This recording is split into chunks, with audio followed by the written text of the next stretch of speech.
Queridos, professora Luciane, língua portuguesa, e eu estou aqui pagando a minha dívida, trazendo para você a correção das autorreguladas, a primeira atividade que fala de literatura que está na nossa apostila, mais especificamente romantismo, a primeira geração romântica.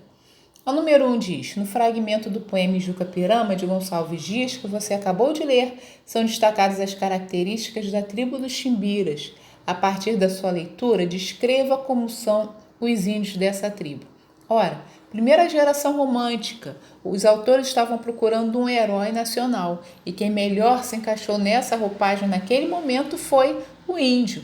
Então a gente tem aqui alguns adjetivos que trazem bem, toda essa grandeza que era o índio do romantismo de primeira geração. Por exemplo, na segunda estrofe, são rudes, severos, sedentos de glória, Temos outros termos aí, temíveis na guerra, fortes, dentre outros, todos esses se encaixam nessa característica que os poetas traziam desse índio ser o nosso herói naquele momento.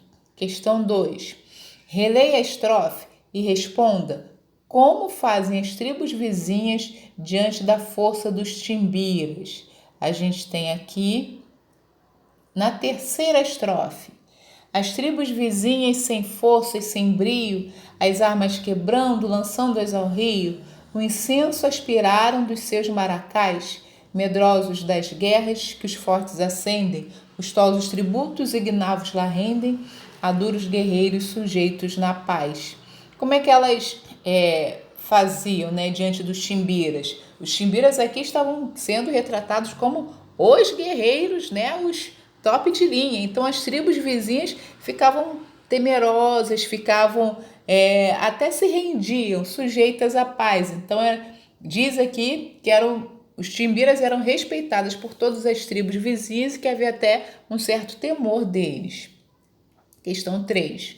Observe a quarta e a quinta estrofe do poema e responda: quem é o índio infeliz no centro da tábua? Então vamos lá.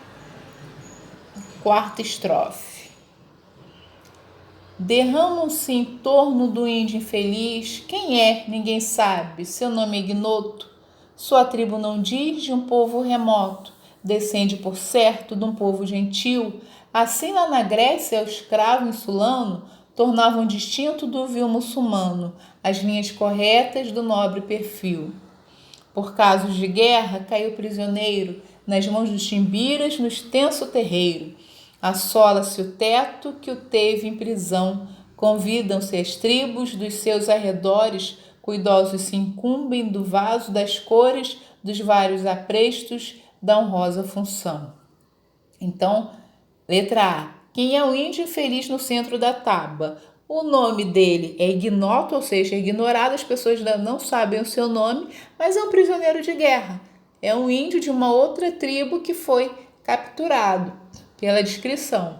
Letra B. O que as últimas estrofes dão a entender que está prestes a ocorrer com ele? Bom, nesse caso aqui, a gente vê que dão a entender que está ocorrendo os preparativos para um ritual chamado antropofágico, que era muito comum entre os índios, nesse primeiro momento, o momento das colonizações, onde o que acontecia? Quando as pessoas achavam que era um guerreiro valente, as pessoas queriam comer essa pessoa para adquirir dela sua força, para estar adquirindo da pessoa todas as boas características que ela tinha. Não se escandalize, mas era um costume de alguns índios da época. Então nota-se que havia todo um preparo, uma festa, uma expectativa para que aquilo ocorresse naquele momento. Questão 4.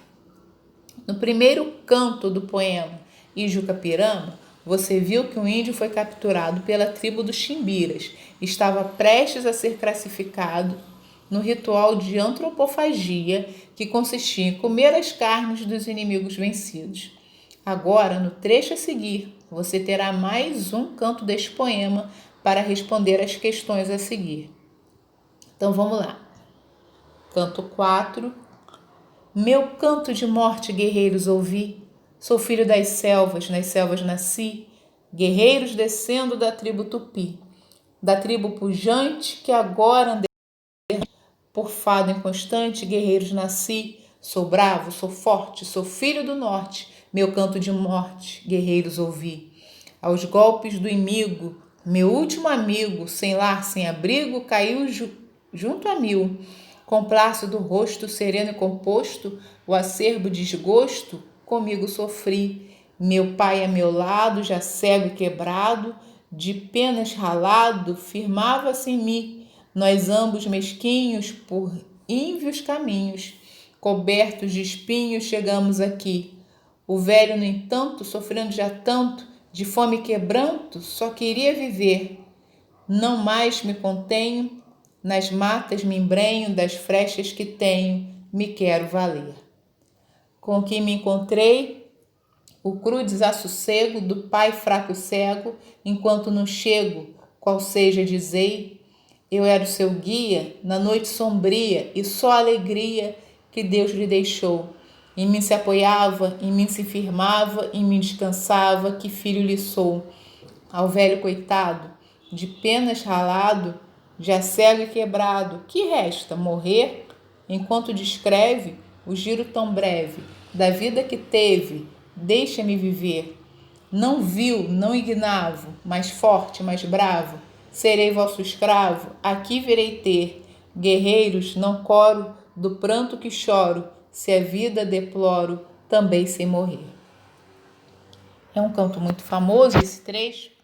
E aqui a respeito do item 4 você tem como o índio capturado se apresenta.